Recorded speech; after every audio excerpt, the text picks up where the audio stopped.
Fruit ನೋಂದಣಿ ಹಾಗೂ ಬೆಳೆ ಸಮೀಕ್ಷೆಯಲ್ಲಿ ನಿಗದಿಪಡಿಸಿರುವ ಗುರಿಯನ್ನು ಪೂರ್ಣಗೊಳಿಸದಿದ್ದರೆ ಸಂಬಂಧಪಟ್ಟ ಅಧಿಕಾರಿಗಳ ವಿರುದ್ಧ ಕಟ್ಟುನಿಟ್ಟಿನ ಕ್ರಮ ಕೈಗೊಳ್ಳಲಾಗುವುದೆಂದು ಜಿಲ್ಲಾಧಿಕಾರಿ ಆರ್ ಗಿರೀಶ್ ಅವರು ಎಚ್ಚರಿಸಿದ್ದಾರೆ. ಅವರು ಹಾಸನದ ಜಿಲ್ಲಾಧಿಕಾರಿ ಕಚೇರಿ ಸಭಾಂಗಣದಲ್ಲಿಂದು ಫ್ರೂಟ್ ನೋಂದಣಿ ಹಾಗೂ ಬೆಳೆ ಸಮೀಕ್ಷೆಯ ಕುರಿತು ಸಭೆ ನಡೆಸಿ ಮಾತನಾಡಿದರು. ತಿಂಗಳ ಅಂತ್ಯದೊಳಗೆ ಫ್ರೂಟ್ ನೋಂದಣಿ ಹಾಗೂ ಬೆಳೆ ಸಮೀಕ್ಷೆ ಪೂರ್ಣಗೊಳಿಸುವಂತೆ ತಿಳಿಸಿದರು. ಗ್ರಾಮದಲ್ಲಿ ರೈತರು ಒಂದು ಭಾಗದಲ್ಲಿ ಮಾತ್ರ ಜಮೀನು ಹೊಂದಿದಂತಹವುಗಳನ್ನು ಗುರುತಿಸಿಕೊಂಡರೆ ದಾಖಲಾತಿಗಳು ಸುಲಭವಾಗಿ ದೊರೆಯುತ್ತದೆ. ನಂತರ ಉಳಿದವುಗಳಿಗೆ ಆದ್ಯತೆ ನೀಡಬಹುದು ಎಂದು ಅವರು ಅಭಿಪ್ರಾಯಪಟ್ಟರು. ಸದರಿ ಯೋಜನೆಯಲ್ಲಿ ಯಾರು ಬಿಪಿಎಲ್ ಕುಟುಂಬ ಇದ್ದಾರೆ ಆ ಬಿಪಿಎಲ್ ಕುಟುಂಬದವರಿಗೆ ಸಂಪೂರ್ಣ ಉಚಿತವಾಗಿ ನಮಗೆ ಆರೈಕೆ ದೊರೆಯುತ್ತದೆ. ಆಮೇಲೆ ಎಪಿಎಲ್ ಕುಟುಂಬಗಳಿಗೆ 30% ರಿಯಾಯಿತಿ, 1.5 ಲಕ್ಷದ ಆರೋಗ್ಯ ವೆಚ್ಚದವರೆಗೂ ನಮಗೆ ರಿಯಾಯಿತಿ ಸಿಗ್ತದೆ. ಈಗಾಗಲೇ ನಮ್ಮ ಜಿಲ್ಲೆಯಲ್ಲಿ 6,04,000 ಕಾರ್ಡ್ಗಳನ್ನು ವಿತರಿಸಿದ್ದೇವೆ.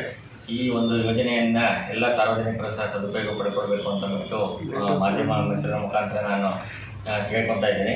ಈ ಕಾರ್ಡ್ಗಳನ್ನು ಎಲ್ಲಿ ಪಡಿಬೋದು ಅಂತಂದರೆ ಎಲ್ಲ ಸಮುದಾಯ ಆರೋಗ್ಯ ಕೇಂದ್ರಗಳು, ಅಂದರೆ ಹೋಬಳಿ ಮಟ್ಟದಲ್ಲಿರುವ ಸಮುದಾಯ ಆರೋಗ್ಯ ಕೇಂದ್ರಗಳು, ತಾಲೂಕು ಮಟ್ಟದ ಆಸ್ಪತ್ರೆಗಳು, ಜಿಲ್ಲಾ ಮಟ್ಟದ ಆಸ್ಪತ್ರೆಗಳು, ಸಾಮಾನ್ಯ ಸೇವಾ ಕೇಂದ್ರಗಳು, ಕಾಮನ್ ಸರ್ವಿಸ್ ಸೆಂಟರ್ಸ್ ಅಂತ ಏನಿದೆ, ಕಾಮನ್ ಸರ್ವಿಸ್ ಸೆಂಟರ್ಸು ಮತ್ತು ಗ್ರಾಮ ಪಂಚಾಯಿತಿಗಳಲ್ಲಿರುವ ಬಾಪೂಜಿ ಸೇವಾ ಕೇಂದ್ರಗಳಲ್ಲಿ ಈ ಸೌಲಭ್ಯವನ್ನು ಪಡೆಯಬಹುದಾಗಿದೆ.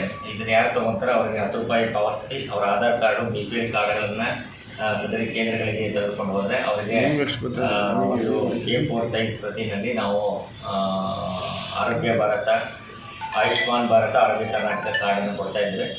ಇದನ್ನು ಆಂದೋಲನ ರೂಪದಲ್ಲಿ ಎಲ್ಲ ಸಾರ್ವಜನಿಕರಿಗೂ 18 ವರ್ಷ ಮೇಲಿದವರಿಗೆ ಕಲ್ಪಿಸಬೇಕು ಅಂತಂದ್ಬಿಟ್ಟು ಸರ್ಕಾರ ನಿರ್ದೇಶನ ನೀಡಿದ ಹಿನ್ನೆಲೆಯಲ್ಲಿ ಈ ಪತ್ರಿಕಾ ಪ್ರಕಟಣೆಯ ಮುಖಾಂತರ ಎಲ್ಲ ಸಾರ್ವಜನಿಕರು ಈ ಯೋಜನೆಯ ಸದುಪಯೋಗ ಪಡ್ಕೊಳ್ಬೇಕು ಅಂತ ಕೇಳ್ಬೋದು. ಸಭೆಯಲ್ಲಿ ಅಪರ ಜಿಲ್ಲಾಧಿಕಾರಿ ಕವಿತಾ ರಾಜರಾಮ್, ಜಂಟಿ ಕೃಷಿ ನಿರ್ದೇಶಕರಾದ ರವಿ, ತೋಟಗಾರಿಕಾ ಇಲಾಖೆಯ ಉಪನಿರ್ದೇಶಕರಾದ ಯೋಗೇಶ್, ಕೃಷಿ ಇಲಾಖೆಯ ಉಪನಿರ್ದೇಶಕರಾದ ಭಾನುಪ್ರಕಾಶ್, ತಹಶೀಲ್ದಾರ್ ನಟೇಶ್, ತೋಟಗಾರಿಕಾ ಇಲಾಖೆಯ ಹಿರಿಯ ಸಹಾಯಕ ನಿರ್ದೇಶಕರಾದ ರವಿ, ಕೃಷಿ ಇಲಾಖೆಯ ಸಹಾಯಕ ನಿರ್ದೇಶಕರಾದ ಅಜಯ್ ಮತ್ತಿತರರು ಉಪಸ್ಥಿತರಿದ್ದರು.